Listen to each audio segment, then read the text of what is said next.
ఏంటోనండి, మనం ఏమనుకున్నా సరే, పండగలు వచ్చినా శుభకార్యాలు వచ్చినా ఏం వచ్చినా సరే, మనం మాత్రం అన్నీ శుభ్రం చేసుకోవాల్సిందే. ఇంట్లో పూజ దగ్గర నుంచి అన్నీ కూడాను చేసుకోవాల్సిందేనండి. తప్పదు. మన ఆడవాళ్ళకైతే కనుక అందరూ ఇంట్లోనే ఉంటారు కాబట్టి రోజుటికన్నా కూడాను పని ఎక్కువగానే ఉంటుంది. ఇంకా ప్రసాదాలు అవన్నీ కూడాను తయారు చేసుకోవాలి కాబట్టి తయారు చేసుకుంటాము.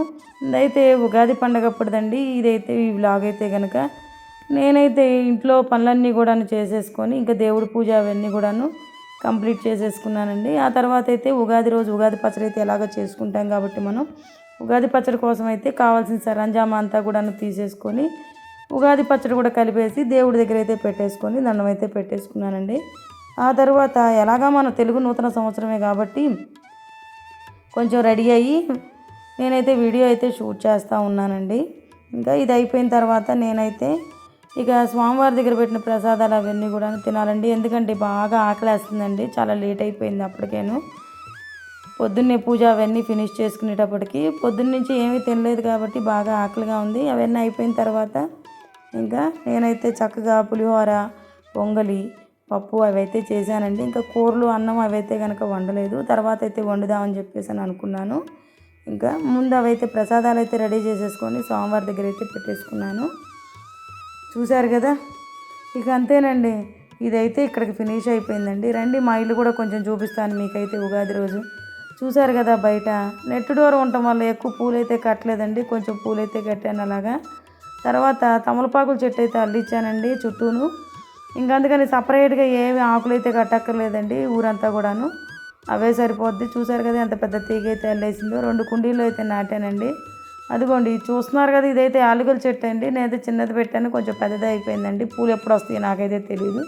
వచ్చినప్పుడు మాత్రం మీకైతే చూపిస్తాను. చిన్న చిన్న క్రోటాన్స్ అవైతే పెట్టాను. ఇంకా పచ్చగా బాగుంటుందని. ఇటు సైడ్ చూసారా, కుండీలో నేనైతే విరజాజుల మొక్క అయితే పెట్టానండి. ఏదో నాకు వచ్చిన విధంగా అయితే పందిరేసాను. దానికైతే నవ్వొద్దండి మీరందరూ ఆ పందిరిని చూసేసి. చూసారు కదా, ఇక ఉగాది రోజు అయితే నేను మామిడికాయ ఎలాగా ఉగాది పచ్చడి కోసం అయితే కోస్తాను కాబట్టి ఇంక మామిడికాయ పులిహోర కూడా చేసేసానండి. అలాగే పొంగల్ అయితే చేసేసుకున్నాను. ఇక పప్పు అయితే చేసేసుకున్నానండి. ఇవేనండి నేను చేసింది అయితే ముందుగా స్వామివారి దగ్గర పెట్టడం కోసం. తర్వాత అయితే వంట చేస్తాను. ఇక చూశారు కదా, రండి ఇంకా అలా వెళ్దాం. ఇంకా మీకు కూడా కావాలంటే కనుక మీరు కూడా చేసేసుకొని తినండి. ఈ మామిడికాయ పులిహోర అయితే నా వీడియోలోనే ఉందండి. మీకు కావాలంటే కనుక ఎలా చేశాను అనేది ఒకసారి అయితే చూడండి మీరు కూడాను. పొంగల్ కూడా ఉందండి వీడియో అయితే కనుక. రాని వాళ్ళు ఎవరైనా ఉంటే కనుక పొంగల్ రాదా అంటారా?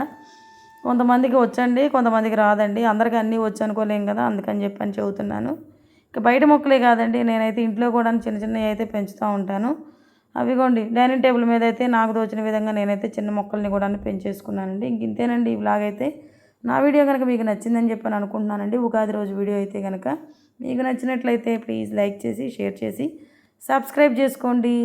అలాగే కింద అయితే కామెంట్ చేయండి. అలాగే పక్కనే హైప్ బటన్ ఉంటుందండి, దాన్ని కూడా ప్రెస్ చేసి మరిన్ని పాయింట్స్ని అయితే నాకైతే యాడ్ చేయండి. ఈ వ్లాగ్ మీకు నచ్చిందా లేదా అనేది కూడా నాకైతే కామెంట్ రూపంలో అయితే తెలియజేయండి.